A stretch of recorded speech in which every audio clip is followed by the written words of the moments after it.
vuelta aquí en el cierre de Wall Street para analizar lo que está ocurriendo. Si me permiten, tenemos presidente y eso es reseñable en nuestro país. Para lo bueno, para lo malo y para lo regular. Da igual en el punto en el que estés. La realidad es que es un momento, nuevamente, de esos históricos de los que no nos cansamos de vivir, por cierto, últimamente. Pedro Sánchez es presidente. Le decía Alberto Núñez Feijóo al darle la mano, esto es una equivocación y tú eres el responsable de esto. Hemos sabido también que, porque lo ha dicho Santos Cerdán, no porque nosotros seamos especialmente incisivos, lo ha dicho abiertamente, que por lo visto lleva negociando con Junts desde marzo. Lo que significaría que las negociaciones con Puigdemont, que en teoría era prófugo de la justicia, comenzaron ya cuando todavía se decía por parte de Pedro Sánchez que era un prófugo de la justicia, que no iba a haber amnistía, etcétera, etcétera. No deja de tener cierta curiosidad todo lo que ha ocurrido en España.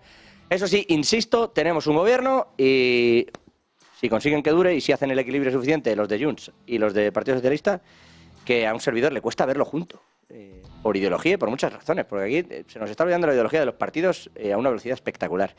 Pero bueno, vamos a preguntarle a los que saben. Alberto Oliver, portavoz de Hacienda en la Comunidad de Madrid, ¿cómo está?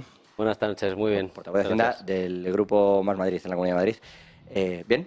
Muy bien, hoy un día para celebrar. Para celebrar. Sí. Yo creo que no va a decir lo mismo Daniel Rodríguez Asensio, viceconsejero de Economía y Empleo en esa Comunidad de Madrid. Dani, ¿qué tal? Muy buenas noches. Yo creo que lo único que hay ¿Lo celebras también? Yo creo que lo único que hay que celebrar en este país es que no esté el Congreso de los Diputados incendiado, que es lo único que falta por parte de la izquierda. Bueno, había un dispositivo fuerte, como para evitarlo por parte también pero de la... ya cualquiera ya puede lanzar la bengala. ¿Qué creéis? Lo primero, porque luego de esto hay mucho teatro y ya que estamos aquí y nos quitamos todas las caretas, ¿qué creéis que va a pasar en realidad? Porque da un poco la sensación de que hemos montado mucha pompa de fanfarre y en realidad nadie va a cumplir nada y ya está. Todo lo contrario. Yo creo que Sánchez va a estar 4 años de acoso y derribo al sistema constitucional español. Yo creo que va a culminar el proceso que empezó hace 5 años y que ha tenido una hoja de ruta muy clara, ¿no? Primero ha sido empobrecer a los españoles, porque una persona que no llega a final de mes, a una persona de ese tipo le importa muy poco lo que ocurra con Cataluña con la Constitución. Segundo, ha sido ocupar todas las instituciones de forma sistemática. Ahí está el Tribunal Constitucional, los organismos de estadística, el CIS, Radio Televisión Española, la CNMC, la CNMV, bueno, el listado, la Fiscalía, es decir, absolutamente todas las instituciones. Y esto es un principio que si tú hablas con cualquier persona de Latinoamérica, te lo dicen, ¿no? La revolución es posible porque un ciudadano de a pie o un contrapoder no tiene a dónde ir para parar el golpe del político de turno. Cuando el Estado es el gobierno, es que no tienes ningún sitio donde ir. Con lo cual, 2 fases cumplidas. Ahora la tercera, ya es hacer el proceso constituyente, cambiar la Constitución, veremos por la puerta de atrás, y que España deje de ser una democracia liberal y pase a ser un régimen autocrático, como ha ocurrido en Chile, como ha ocurrido en Argentina, como ha ocurrido en Venezuela. Eso es lo que va a ocurrir estos 4 años. Si alguien piensa... O sea, ¿cree que vamos a llegar a ese punto en 4 años? Si ya estamos.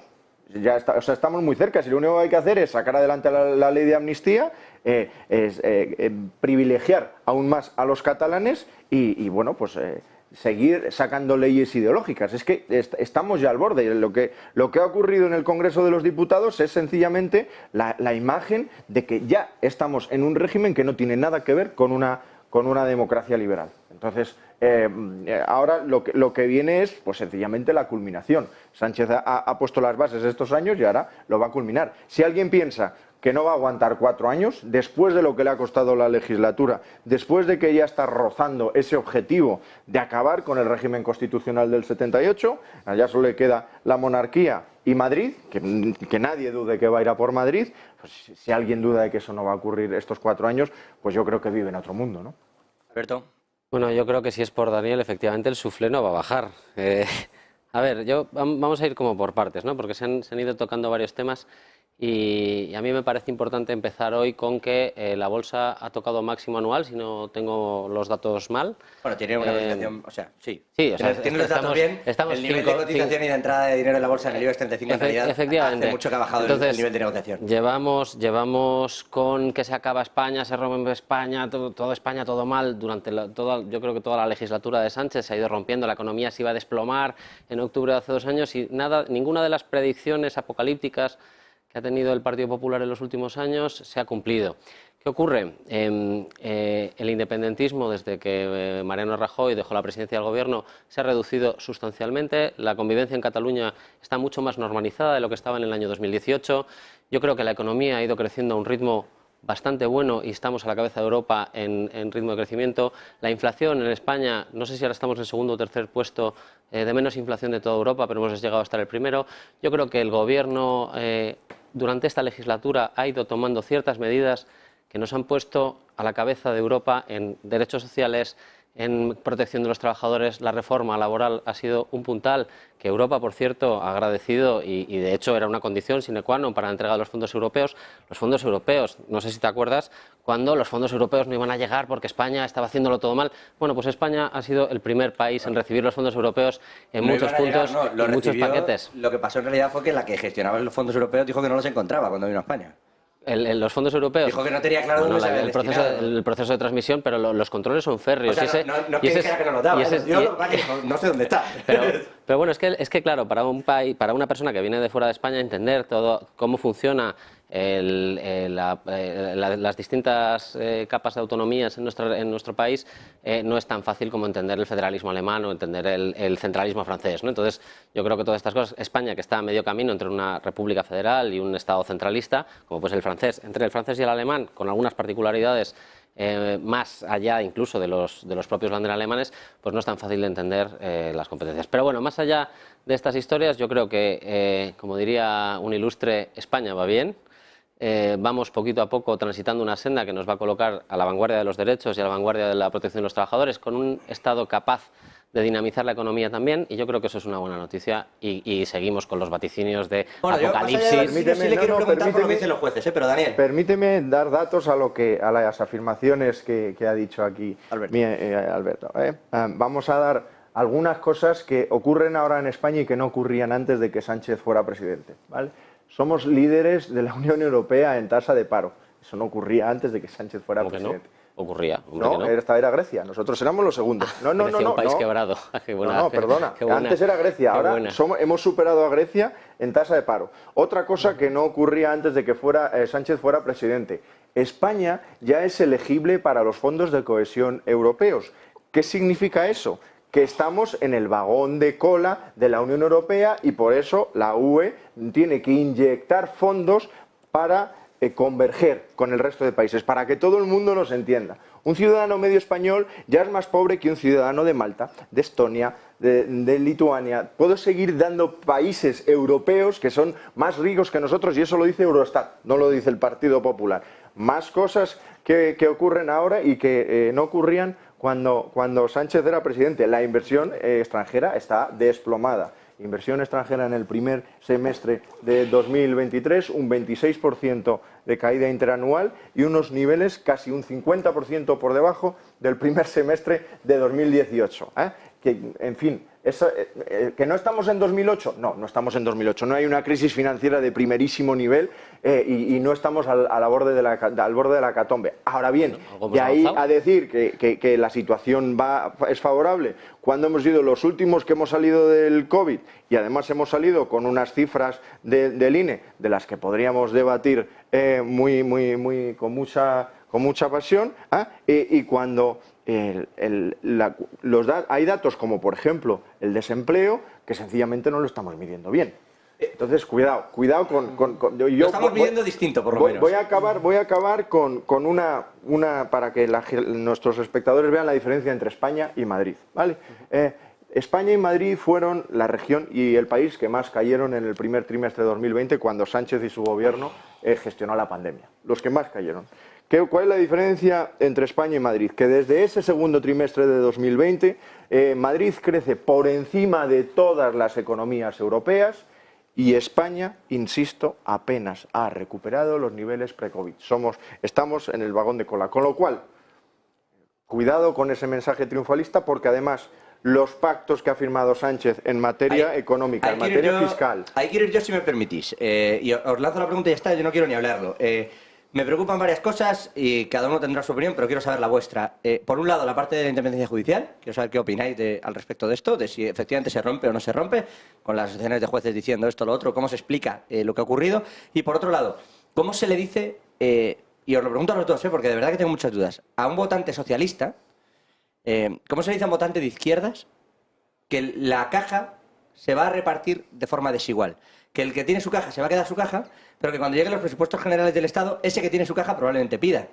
Lo que ha ocurrido, por ejemplo, y no me lo invento, el Partido Nacionalista Vasco tenía su caja concedida, hablo en los tiempos también del Partido Popular, y cuando Montoro quiso aprobar los presupuestos, la Y vasca la terminamos pagando vía presupuestos cuando se supone que iba con la caja.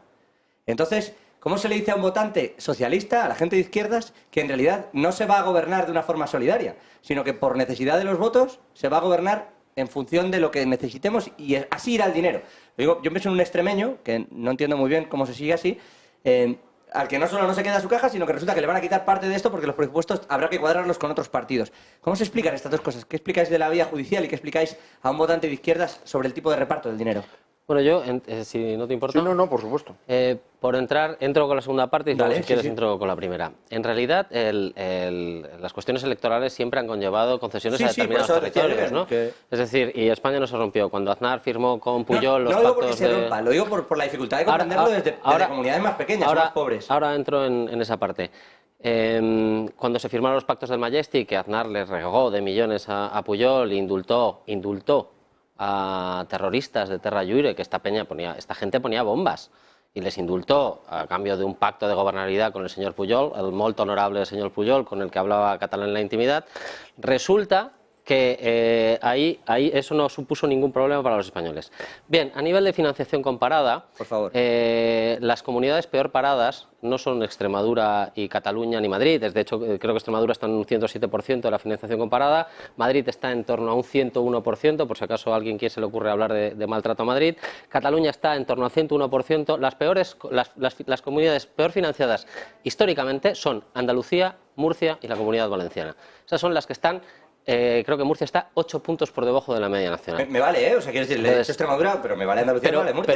Pero esto, ahora entro, si quieres, con el tema del cupo vasco y el cupo navarro, pero... O sea, el escaño que más caro se ha pagado en la historia de la democracia en España fue ese que pagó Montoro a Coalición Canaria. A Coalición Canaria, que supuso la reducción de las billetes de... Sí, pero lo digo porque al final no se entiende. Yo no entiendo por qué Murcia no tiene un partido independentista y viene a pedir dinero. No sé, bueno, no se explica, ¿no? Siempre hay que tener la atención. Nosotros nos hemos dotado de un sistema democrático que funciona mejor o peor. Y este sistema lo hemos heredado de la transición, lo votamos entre todos. La configuración del régimen de los diputados por escaño es el que es, y entonces hay escaños que salen muy caros y hay escaños que salen más baratos. Bueno, podemos estar más o menos de acuerdo, pero en teoría, si yo no es que me parezca justo, no, es el que tenemos, entonces podemos ir a transición. Vamos a coger su dinero y yo lo que estoy diciendo es que en general las regiones que tienen más dispersión poblacional, como Extremadura, Castilla y León, están mejor financiadas que las grandes urbes como Madrid o Barcelona, pero mucho mejor financiadas desde el punto de vista financiero. Luego tenemos la caja de reparto común de quienes aportan a la caja. Yo aquí quiero decir una cosa, a la caja no aportan las comunidades autónomas, a la caja aportan los ciudadanos, que en función de su renta acaban destinando dinero a la caja central, que luego el Estado va repartiendo. De maneras diferentes.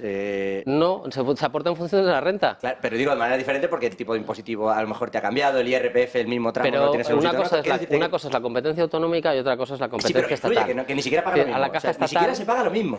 Pero eso es una cuestión, eso depende de la parte autonómica de tu tramo del IRPF, no depende de la parte estatal. Si no estoy yendo a quién tiene la culpa de qué. Les pregunto si esto no requiere una modificación, un pensamiento hondo de verdad, de cierta injusticia. La financiación de las comunidades autónomas es un tema muy complejo. Yo creo que ahora que el Partido Popular gobierna en buena parte de las comunidades autónomas de nuestro país y que está en la oposición y que no tiene la presión de ese gobierno, podía incluso llegar a proponer un acuerdo, porque el Partido Popular tiene un problema. Claro, gobierna en Murcia, gobierna en Galicia, pero gobierna en Madrid. Los intereses de Madrid son mucho más parecidos a los de Cataluña y de hecho insisten en el mismo modelo de financiación Cataluña y la Comunidad de Madrid, mientras Murcia... ¿Cuándo hemos pedido el cupo en la Comunidad de Madrid? Cataluña... No digo la Comunidad de Madrid. ¿En qué momento he escuchado a un gobernante de la Comunidad de Madrid decir yo quiero el cupo madrileño? Cuando la señora Albert, que creo que es su jefa, habla de que quiere mantener la ordinalidad, está diciendo exactamente lo mismo que dice Puigdemont. No. Lo mismo. No. Dice, Cataluña no quiere perder su orden de aportación en la caja común de todos los los españoles, y Ayuso, el gobierno, en este caso la señora Albert, dice exactamente lo mismo, y lo decía antes la Schetti. Es decir, tienen intereses mucho más parecidos Cataluña y Madrid que Madrid y Murcia, por poner un ejemplo. Entrando con el tema de... Pero no han pedido quedarse la aportación. No han pedido la quedarse la Comunidad de aportación. Madrid no ha pedido Pero nunca ni cupo ni el 100%. Ahí hay un problema, que es un problema histórico que viene de cuando se elaboró la Constitución. Y no digo que no, pero digo que puestos a resolver problemas constitucionales... A mí, mira, el otro día estuve precisamente en un foro donde hablábamos de financiación autonómica y uno de los mayores problemas a salvar es precisamente cómo se regula España con el cupo. Una de las propuestas, había propuestas muy dispares, ¿no? Pero una de las propuestas era que todas las autonomías tuviesen su propio cupo, que podría ser una solución. Yo no sé, en todo caso a mí me gustaría resaltar que el modelo de financiación autonómica española es bastante bueno a nivel mundial, ¿eh? Es decir, creo que solo hay 2 países en el mundo que tienen el mismo sistema de financiación, que uno es Tanzania, curiosamente. Sí, no, pero no sé si es un buen ejemplo. No, lo ponían y por ejemplo, estuvimos discutiendo, porque Canadá hizo recientemente una modificación del sistema de reparto por regiones canadiense, que estaban mirando el sistema español porque les parecía más eficiente que el sistema canadiense, que es un reparto exclusivamente poblacional, ¿no? Aquí se tienen en cuenta otros criterios como la dispersión poblacional y se tienen en cuenta otras cosas. Pero estoy de acuerdo contigo en que el tema del cupo es un problema, pero no por el cupo en sí mismo, sino porque no es transparente. Y ahí sí que ahí pues yo pues ¿qué voy a decir? ¿No? Es que algo que no es transparente, que no se sabe cuánto devuelve al Estado anualmente, pues a mí me parece que no es una cosa a fomentar. Vale, sí, le voy a pasar a Dani, entonces, y luego ya Alberto, y enseguida, digo, Daniel, dale, y enseguida os pregunto también por esa parte de la amnistía, porque además voy a pedir a nuestros compañeros que intenten recuperar también la señal, porque está Ferrat, bueno, creo que sí está la señal, ¿no? No, estos son colas. A ver si me podéis poner... sol. Está la gente protestando. Sí, hay mucha luz, estamos aquí de noche. Pero si pueden recuperar esa señal de Ferrat.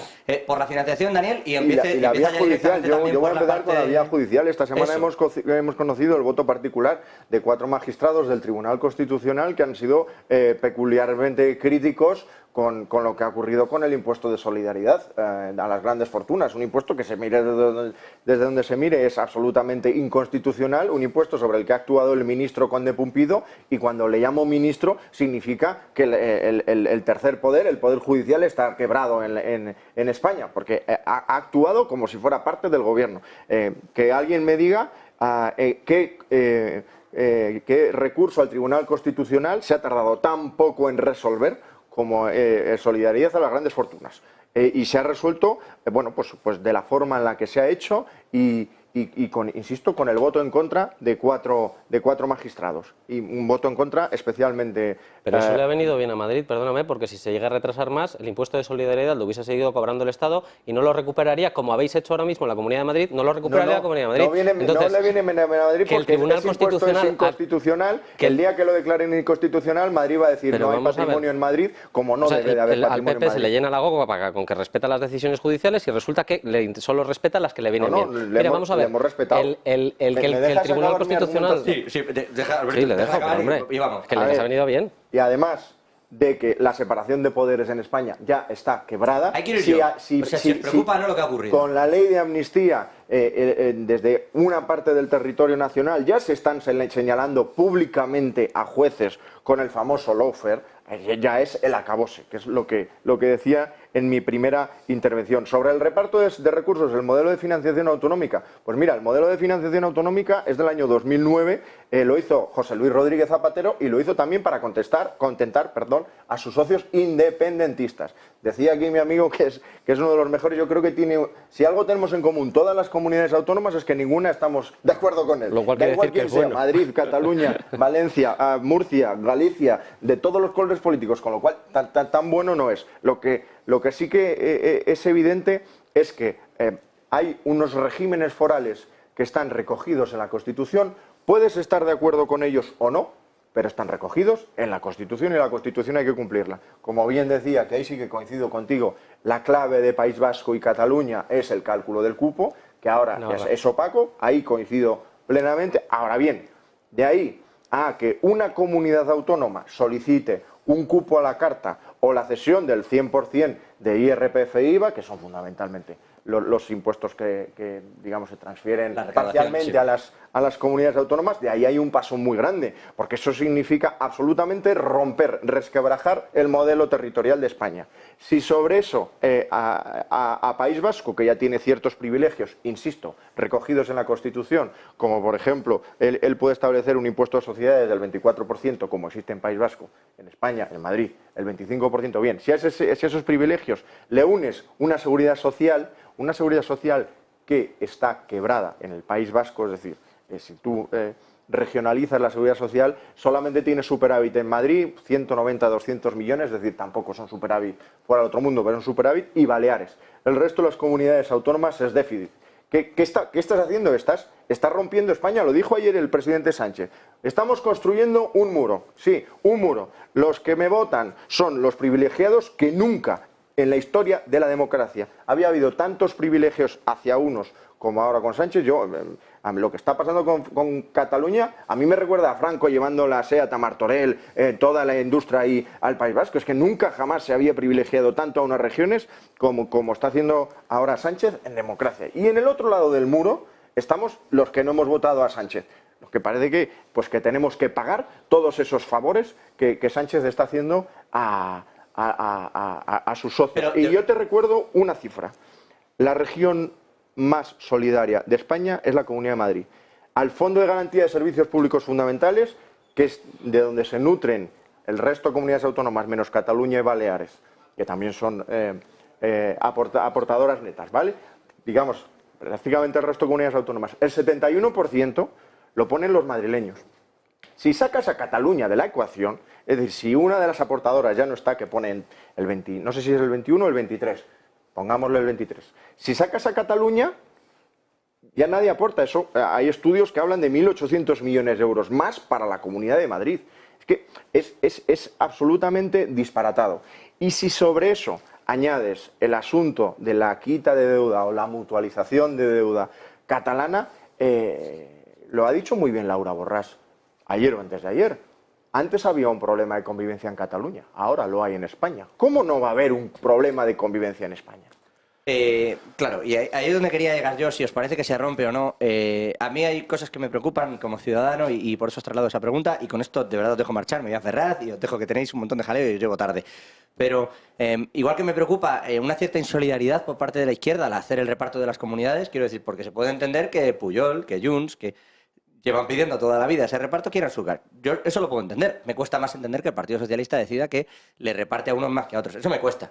Me cuesta desde un sentido fundamental de la ideología. Otra cosa es que no seamos la izquierda en el Partido Socialista, que eso también puede ser. Oye, el Partido Socialista no es de izquierdas y está pasando esto. Vale, eso me cuesta entenderlo. Pero hay otra cosa que me cuesta entender. Si estás convencido de que algo está en la Constitución, ¿por qué prohibir que se pueda interponer un recurso cautelar ante el Constitucional? Primero, el Partido Socialista no existe. Bueno, el Partido Sanchista Obrero Español. Vamos a ir. Pero vamos a ver. Si el Partido Socialista... Por responder a la pregunta que hacías antes, el tema de la amnistía, que yo entiendo que es donde querías... lo que querías que te porque sacas una ley de amnistía que te puede parecer mejor, pero de verdad, yo me hago la opinión, pero en el último punto pones que no se podrá recurrir aun cuando, de forma natural, cupiera recurso cautelar. Es decir, que habrá que esperar al pronunciamiento del propio Constitucional. Sin que puedas interponer un cautelar para que la amnistía se lleve a cabo sí o sí. Un Constitucional que está controlado. A ver, entonces... pero aún así... Sigue. No, pero es que estamos en las mismas. A ver, ¿quién elige al Tribunal Constitucional? Los políticos. Claro. Entonces, en función de qué mayoría política haya en determinados lugares, habrá un Tribunal Constitucional de sesgo más progresista o de corte... por primera vez en la historia el Tribunal Constitucional habla tiene un presidente progresista y un vicepresidente progresista. Pero vamos a ver. Eso es lo que ha roto Sánchez, los equilibrios. O sea, si quieres hablar de interferencias en el Poder Judicial, podemos hablar de Cosidó mandando WhatsApps diciendo que controlaba la sección quinta por la puerta de atrás, o de cómo lleváis 5 años sin renovar el Consejo General del Poder Judicial. No, eso es así que, por favor, del gobierno, ¿eh? Renovar el Consejo General del Poder Judicial nunca es responsabilidad de la oposición. Siempre que ha estado el PP en el gobierno, el PSOE ha ayudado a transformar el Consejo General del Poder Judicial para pero es que el PP no ha controlado el Poder Judicial como ahora sí del PSOE. Pero perdonadme, es que no me quiero entretener en esto. Quiero decir, aun reconociendo todo esto, y efectivamente es un tribunal político, sí, y además en el CGPJ, el Consejo General, también se elige políticamente, que luego irá a los jueces. Y yo, todo eso estoy de acuerdo. Ya, pero si tú ya sabes que eso pasa, poner ese recurso y además decidir que esto es constitucional, pero no voy a dejar que constitucional se pronuncie. Eso es raro. Vamos a ir por paso. El Tribunal Constitucional, antes o después, se tiene que pronunciar.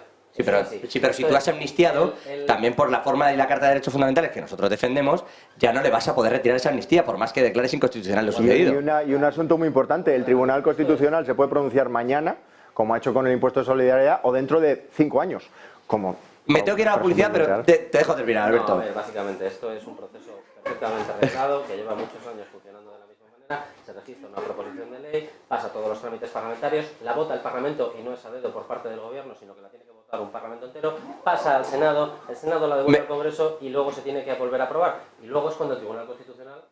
Me dicen que te hemos oído mal y que por eso vamos a parar un segundito, vamos a publicidad y enseguida volvemos. Hasta ahora.